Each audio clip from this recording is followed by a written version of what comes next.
Let's proceed further to the next session. I would like to invite Mathew Oommen, President Reliance Jio Infocom Limited, for his keynote address on telecom as an essential digital infrastructure provider in the new digital economy.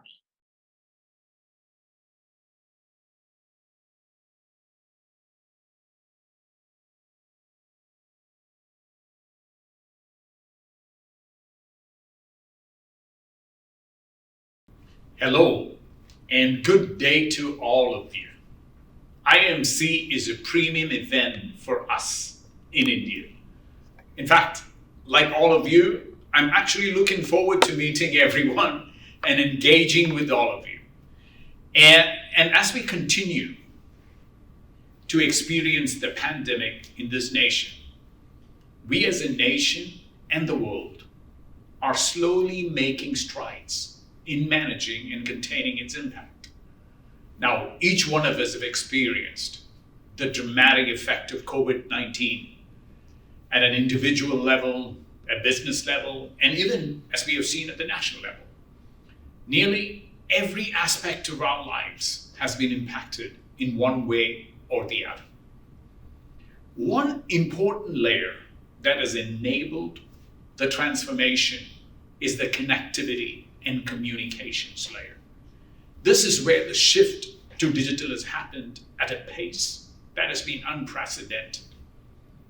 We have seen and we continue to experience this every day within each one of our homes, where digital adoption has changed our lives.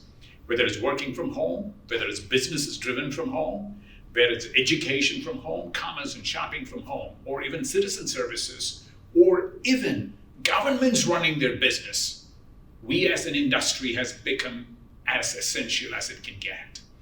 This also puts a lot of focus on us as a telecom and digital industry to be more reliable and secure and available all the time. In fact, it's been stated that more than 30% of India's GDP during the pandemic was directly the result of the efforts of the telecom industry. In my opinion, this is a much smaller reflection of the actual impact of our industry. We as an industry have adapted, and responded well to the digital demand during the COVID crisis, with, I would say, extraordinary speed, exceptional support, and even with innovative solutions. Today in India, 60% of our population is online. That's about 800 million people, a gain of 250% within the last 6 years. And yes, since the Jio effect, internet access in India continues to be the most affordable in the world, driving an average of 150 gigabytes of annual consumption per broadband user. Now, this was from a mere 1.5 gigabyte prior to Jio. In fact, looking back, there is no bigger shift that has happened in India or even the world that's larger than the Jio shift. Not only making GBs affordable to all, but pushing the whole industry to follow on. Whilst great strides have been made to eliminate the digital divide in India, we all know there is a lot of work to be done. In fact, around 3 billion globally are still unconnected or underconnected. In India, there is more than 300 million users still on 2G. And bringing internet to all of these people across the world has the potential to add an additional $6.7 trillion to the global economy and lift over 600 million out of poverty. Now, this is our opportunity as an industry to impact the world as well as impact us right here in India. In the new digital economy, COVID has further highlighted the importance of high-speed broadband, whether it is gigabit fiber and the potential of gigabit wireless, because we want to deliver gigabit broadband access to every household. We know in this new age of digital economy, high-speed connectivity to everyone are paramount. And there is a big need for us to continue to have broadband for all. To accomplish this, we must focus on at least the following key areas, is how I see it as the connectivity pillars for delivering broadband for all. Now, if you look at the first one, which is what I would say is gigabit wireless. Now, gigabit broadband is the foundation for the digital economy, with, I would say, gigabit wireless leading the way. This is a huge opportunity for us in India. In fact, 5 years ago, there was so much apprehension regarding 4G and VoLTE. And today, we have all experienced how it has been unleashed and have reached all of India with so much affordability and high usage. Imagine if we had not launched 4G pervasively without affordable devices and plans, and we were in this pandemic. With 5G and the new immersive applications that is to come, the 5G usage is going to triple than 4G, unleashing the potential for new opportunities across industries. Now let's look at gigabit fiber. Fiber, as we know, is the highway for all other connectivity. Now, without adequate depth of fiber, it doesn't matter whether it's 5G or any other next G, that would not have the requisite impact, or in fact, be able to deliver the desired experience. Gigabit wireless and gigabit fiber is what I would call as the digital twins or the digital dyad, the two twins of gigabit broadband. Now, on the third pillar of connectivity, I look at it as open. Open is a fundamental building block to today's network systems and platforms. And for India, open interfaces, open networks, open solutions, open systems are a big opportunity shift as we transform faster from an outsourced opportunity-centric opportunities to become a world-leading creator of our own IPR. Now, from a fourth pillar, if we look at cloud, now we all know there are numerous clouds, whether there is the public cloud, whether there is the private cloud, the edge, or the prem. And the impact of cloud on our industry and across the verticals have been profound. There is no application, be it a business application, consumer, network, industry, that is not cloud-centric. In fact, data center-centric computes have now become ubiquitous compute. That is the new norm. Now let's look at the fifth pillar that is going to make the transformation of connectivity. That is the distributed and disaggregated intelligence, which is, I believe, a critical element for delivering real-time services. Now, where there is low latency and real-time analysis is a must, this is very critical. The edge compute, the edge intelligence, the disaggregated intelligence, where powering autonomous vehicles to drones to edge AI to AR, VR services. Now, the final pillar is the sixth pillar, which is the sensors and chips. I would call it the semiconductors as a pillar of connectivity. We have all experienced, each one of us, the acute shortage of semiconductors across industries, from telecom to transportation to energy to appliances. I would say even healthcare. The reasons for these are many, from nations stockpiling, the COVID-19 pandemic, drought in Taiwan, to raw materials, and in fact, the list goes on. Now, for us as India, it's important for us to rethink our approach to the semiconductor ecosystem as a whole, so that we have unfettered access to semiconductors from, I would say, 2 nanometer to 200 nanometer. And I'm certain, with support from government of India, we can indeed see the real momentum. Now, across all these connectivity pillars, security breaches are a continuous threat, and deploying a security digital infrastructure with adequate oversight and transparency is very critical to national security. and to mitigate these threats and vulnerabilities. We have seen how certain nations have had their energy grids, their pipelines, their utilities, government services, all impacted by cyber attacks. In fact, we know in today's world, there is no need for an intercontinental ballistic missile. The real threat is the vulnerability that exists within our devices and our infrastructure. And sometimes we don't even know that it is there. And these can be activated by malicious actors. Now, designing a zero trust architecture across digital infrastructure is key to ensuring that risks can be prevented as well as isolated in real time. Containing these threats is not just an effort by the government sector or the private sector. This has to be a well-coordinated and combined effort among all sectors, as there is a continuously threat environment. Now, these changes in the threats are always dynamic in nature.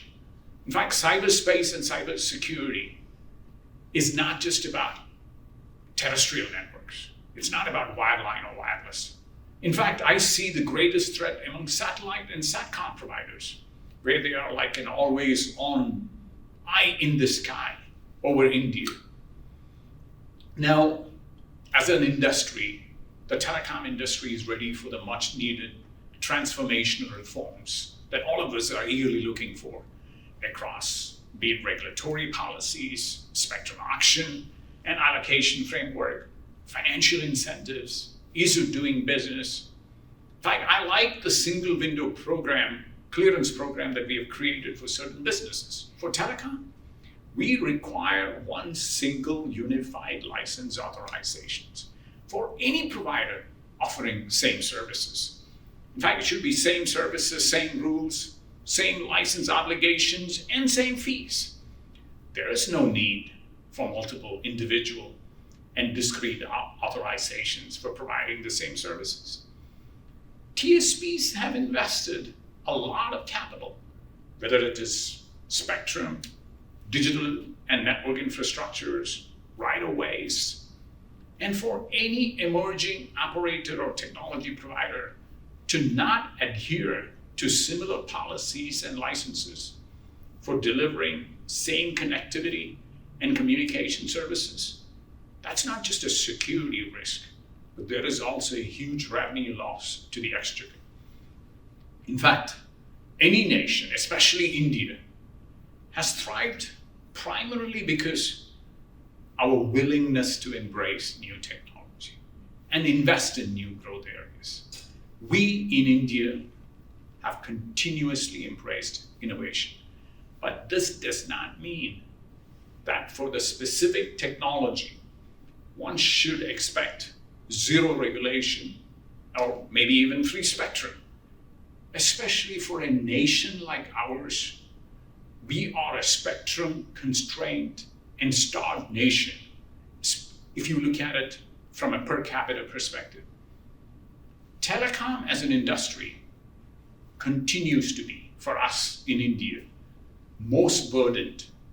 I would say it is the most over-audited or even over-regulated industry, including over 150 compliance reports and 21,000 reports annually. There is a clear need to reform the telecom sector. There must be reduction in regulations, compliances, and licensing costs, and taxes. And these have to be equitable for everyone concerned. Now let's look at our industry. Like yesterday, as someone stated, we have over 32 to 35% of our revenue going out in taxes and levies. It's difficult to sustain it in the current taxation structure. At this time, as the nation is experiencing an unprecedented impact from COVID, where the digital infrastructure is the glue that is connecting these lives, we need to encourage operators to invest more capital and not less. That is, there is a need to reduce license fees from 3% to 1% for all TSPs, reducing the present USOF contribution to 3% of AGR from the present 5%. In fact, I believe the USOF funds that are sitting there, we should use that to transition our 300 million odd 2G users that has no internet, so that they can be connected over a 4G connection, or even better. In fact, when we look at, there is input tax credit, there is over 35,000 crores of unutilized funds which are sitting there. We should allow for refund or adjustment of this ICT. In fact, that would reduce considerably the burden on the industry and accelerate reinvestment. Now, when we look at GST rationalization, we should have a nominal GST bracket of 5% being an essential service compared to the current 18%. Let's not make 5G services perform like 4G for lack of investment or lack of spectrum.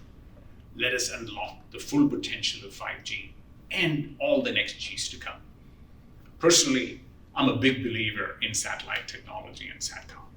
And what we have accomplished as a nation through ISRO, with support from the PMO, along with the dynamic chief that we have at ISRO, our accomplishments by ISRO are major global first. And with our new satcom policy, let's continue to ensure that India's space interests and security are never compromised. When satcom technology providers do provide affordable high gigabits of throughput across India by partnering with local entities and conforms to the same service, same rules, and not compromise on security requirements, we should 100% handhold them and support it.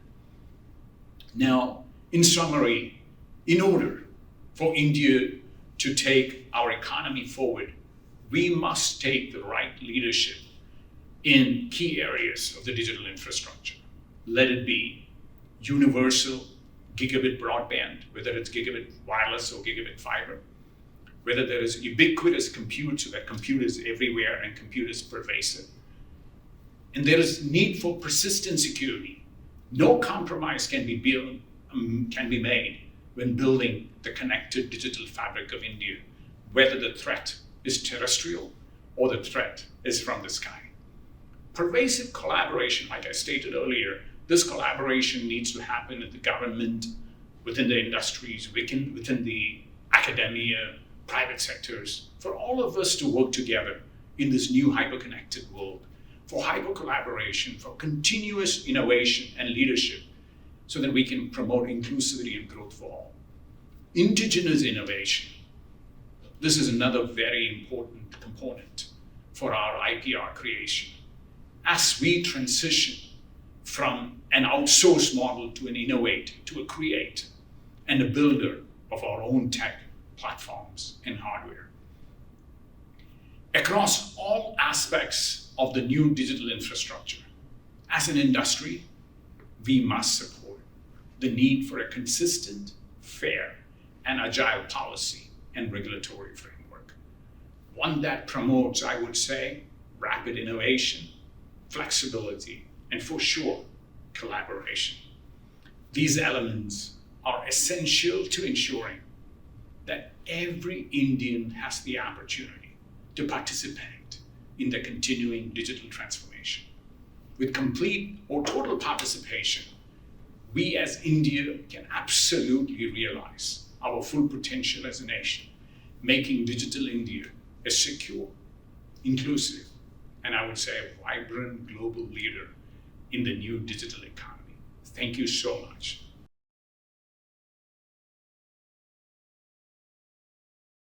Thank you, Mr. Mathew, for sharing knowledge-rich content with our audience. Truly many learnings to take.